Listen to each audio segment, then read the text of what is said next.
तो ईरान पर हमले की तैयारी पूरी है। किसी भी वक्त वॉशिंगटन से ट्रंप अटैक का सिग्नल दे सकते हैं और ईरान के खिलाफ अमेरिकी ऑपरेशन के केंद्र में होगा यूएसएस अब्राहम लिंकन, जिसे ईरान लगातार तबाह करने की धमकी दे रहा है। लेकिन अब खामनेई ने अमेरिकी एयरक्राफ्ट कैरियर पर हमले की तैयारी शुरू कर दी है। दावा है कि ईरान की Qader anti ship missile war ready हो चुकी है। इस मिसाइल को खास तौर से समुद्री जहाजों को तबाह करने के लिए बनाया गया है। लेकिन सवाल है कि क्या यह मिसाइल वाकई यूएसएस अब्राहम लिंकन का काल साबित होगी। इस रिपोर्ट में देखिए। रिपोर्ट्स आई थी कि ट्रंप की मादुरो से फोन पर बात हुई है। मादुरो अमेरिका से बातचीत के लिए तैयार है, जिसके बाद 3 जनवरी को अमेरिकी सेना ने वेनेजुएला पर हमला कर दिया था। अब ट्रंप ने खुद दावा किया है कि खामनेई अमेरिका से डील करने के लिए संपर्क कर रहे हैं। ऐसे में माना जा रहा है कि ट्रंप कूटनीति की आड़ में ईरान पर हमला कर सकते हैं। पहली, यूरेनियम संवर्धन पर पूर्ण रोक लगानी होगी। दूसरी, ईरान को अपना पूरा संवर्धित यूरेनियम सरेंडर करना होगा। तीसरी, लंबी दूरी के मिसाइलों से जुड़े प्रोजेक्ट बंद करने होंगे।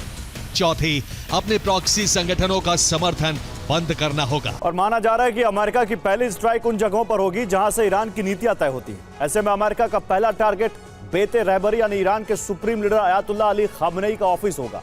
इसके साथ ही अमेरिका के टारगेट पर ईरानी संसद मजलिस भी होगी। यहां अमेरिका जबरदस्त एयर स्ट्राइक कर सकता है। अमेरिका का तीसरा टारगेट ईरान का राष्ट्रपति भवन होगा।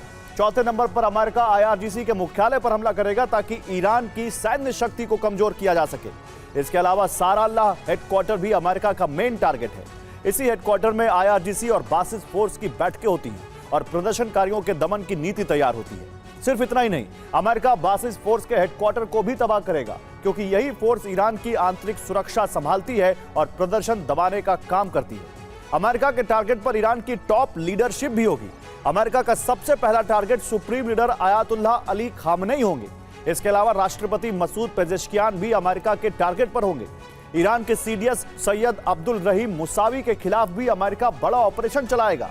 सिर्फ इतना ही नहीं, दावा है कि खामनेई के बेटे मुज्तबा खामनेई भी अमेरिकी सेना के रडार पर होंगे। रिपोर्ट है कि ईरान में विरोध प्रदर्शन भले ही शांत हो गए हैं, लेकिन खामनेई शासन अभी भी मुश्किल स्थिति में है। 1979 में इस्लामिक क्रांति के बाद खामनेई कभी इतने कमजोर नहीं हुए।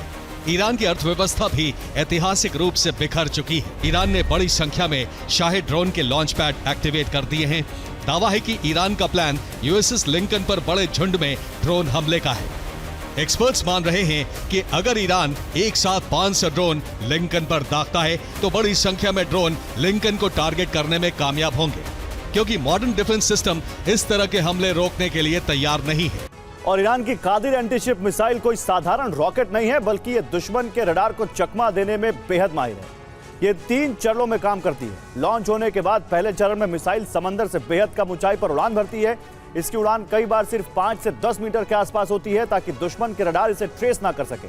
दूसरे चरण में यह लक्ष्य की पहचान करती है। यह मिसाइल अपना सीकर चालू करती है और खुद रडार तरंगे भेजकर जहाज की पहचान करती है। इसके बाद शुरू होता है तीसरा चरण, जिसमें ये जिग-जैग या हाई जी मैन्यूवर करते हुए आगे बढ़ती है, ताकि एयर डिफेंस को चकमा दे सके। इसके बाद ये मिसाइल करीब 500 किलो का बारूद लेकर सीधे जहाज में घुस जाती है और जहाज के इंजन रूम या कमांड सेंटर में पहुंचकर इसमें धमाका होता है और जहाज समंदर में डूब जाता है। IRGC ने हाइपरसोनिक मिसाइलों की तैनाती कर दी है। इन मिसाइलों के टारगेट पर इजराइल के सभी 8 एयरबेस हैं।